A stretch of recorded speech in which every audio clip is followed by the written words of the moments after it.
को आगे बढ़ाते हैं। हम अजय वर्मा साहब का रुख करेंगे। अनुराग भदौरिया भी हमारे साथ जुड़ गए। भदौरिया जी, इसके बाद आपके पास आएंगे। अजय वर्मा जी, क्या आपको लगता है कि चीन जो है वो पीछे हट गया है? कारण बहुत सारे हैं, भारत की धमक भी दिख रही है।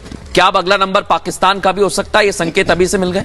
देखिए मृदुल जी, बड़ा सेंसिटिव मुद्दा है, बड़ा महत्वपूर्ण मुद्दा है। पिछले काफी 2020 के बाद कई समय से हमारे पूर्व प्रधानमंत्री श्री मनमोहन सिंह जी ने भी एक चिट्ठी भी लिखी थी और कहा था कि ये सब चीजें दिखानी बंद करें जो ठीक नहीं है।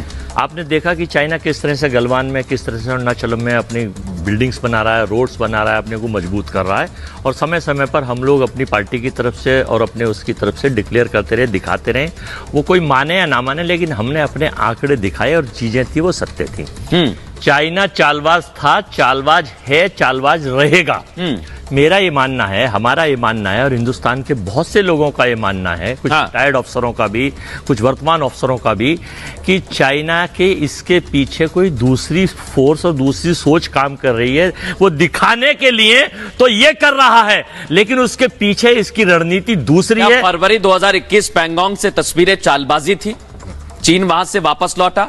क्या गोगरा हॉट स्प्रिंग से जाना, दोनों सेनाओं की सहमति और वहां पर विघटन होना, क्या ये चालबाजी है अजय जी? देखिए, अभी जब हमारे पीछे जब वहां 20 से ज्यादा सैनिक और मेजर साहब एक की डेथ हुई थी, शहीद हो गए थे। मैं नाम बता देता हूं, आप नहीं बता पा रहे तो। नहीं, मैं बता दूंगा, मेरा नोटेड है। हाँ, बताइए। तो तब आपने देखा नहीं था कि क्या था, कैसे था? लीजिए मैं बताता हूँ। हाँ, मेजर साहब भी चर्चा में है।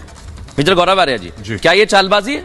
फिर उसके बाद मेजर जनरल जीडी बख्शी साहब के पास जाऊंगा। सर आ रहा हूं, मैं आपके पास ही आ रहा हूं उसके बाद। सर देखिए, ऐसा है कि कर्नल बी संतोष बाबू, वे हमारे सैनिकों की कुर्बानी की जो कसौटी पर जो खरे उतरे थे, मैं उसकी बताने। आप कहिए। जब वहां ये किए गए थे और चाइना गलवान जो था, जो गलवान घाटी की चीजें भी हैं वो अलग हैं, हॉट इसकी अलग है, एलओसी की अलग है, इसकी अलग है।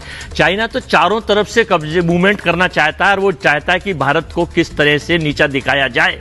लेकिन भारत की कूटनीति और भारत की रणनीति और भारत की विदेश नीति अगर अच्छी होगी तो चाइना जैसे ठीक है, कोई भी नहीं दिखा सकता। हमें जरूरत है उस पर चर्चा परिचर्चा। ठीक है, मैं इस पर एक